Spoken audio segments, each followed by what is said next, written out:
All right, so watch the video to review on how to add mixed numbers with common denominators and regrouping.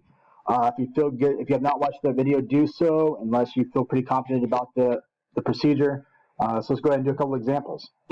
All right, so adding mixed numbers with a common denominator and regrouping. Okay, so what does that mean to regroup? It means that you're going to have to convert one of your fractions. You're going to have an improper fraction. You're going to have to convert that into a whole number, or a mixed number. Sorry, a mixed number, and then combine it to your other whole number.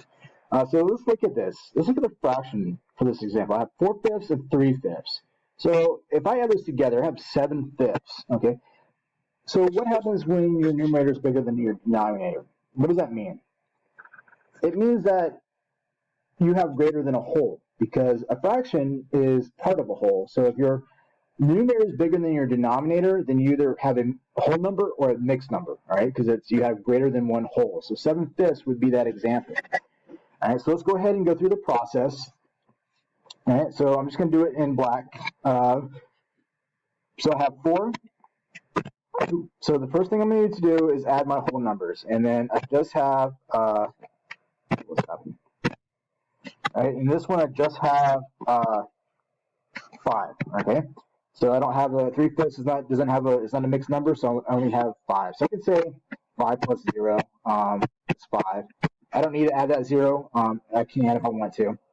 Okay, step 2, I'm going to add the fraction. So 4/5 plus 3/5 equals 7/5. And let me go, by the way, I'm going to circle this up here, because that's the part that I'm going to need for my final answer. All right, so step 3, convert the improper fraction into a mixed number. All right, so I have 7/5 up here. I'm not going to use that. Improper fractions are not my friend, so I need to get that improper fraction into a mixed number. All right, so I have 7/5. If I convert that into a mixed number, that's 1 and 2/5. Okay. Actually, I'm going to show you what I'm doing. I'm going to break it down even more. So 7/5.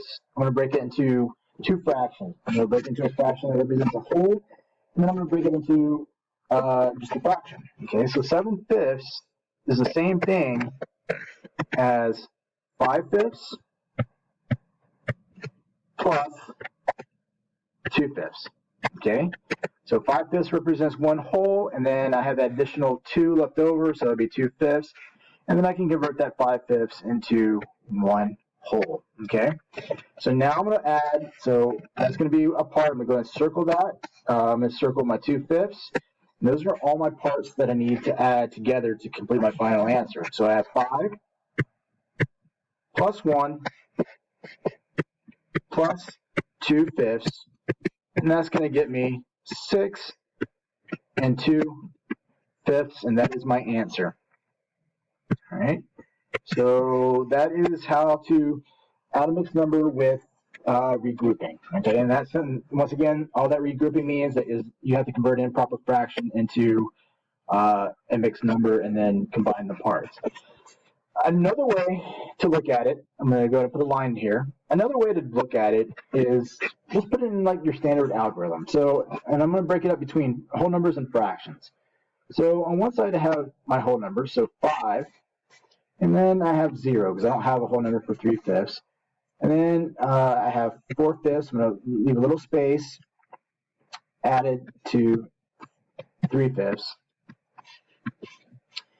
All right, so now I'm just going to go ahead and add the parts. So I have 5, and then 4/5 plus 3/5 is 7/5. All right, so now I have the same thing that I had down here, but now I have 5 and 7/5.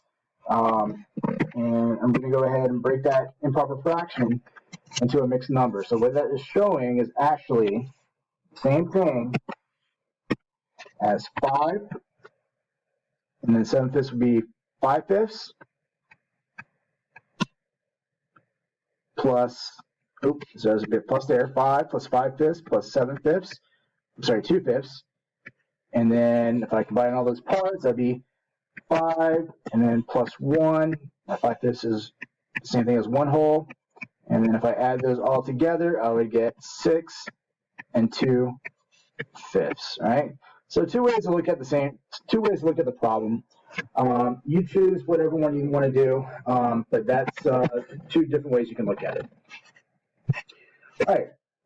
If you'd like to do the extra example, please stick around. If not, you're ready to move on. Go ahead and do the on your own section and move on to the second part. All right. Those of you that prefer to do the extra example, go ahead and pause the video, give it a shot, and then hit resume when you're ready to go over your answer. All right. So let's go over this.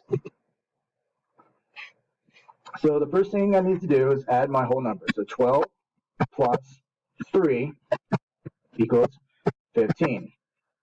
All right, I'm going to circle that because I'm going to need that later on. All right, now I'm going to add or subtract a fraction. In this case, I'm going to add. So 5/7 plus 6/7 equals 11/7. I'm not going to circle that quite yet because I want to get rid of that improper fraction. So 11/7 is the same thing as 7/7 plus 4/7. Okay? So 7/7 represents one whole, and then the 4/7 is whatever is left over. All right, so now I add those together, and actually I'm going to convert that 7/7 into a whole number, and so that equals 1 plus 4/7, and those are all of my parts. So now I'm going to combine all my parts together. I have 15 plus 1 plus 4/7, and that's going to get me 16 and 4/7, and that is my answer. All right, let's go ahead and try it the other way. Same problem. I'm just going to do it the second way. So I have 12 5/7 plus 3 and 6/7, and that's going to give me 15 and 11/7, which is the same thing as 15 plus 7/7 plus 4/7, which is 15 plus 1 plus 4/7, and that's going to give me my final answer of 16 and 4/7. All right,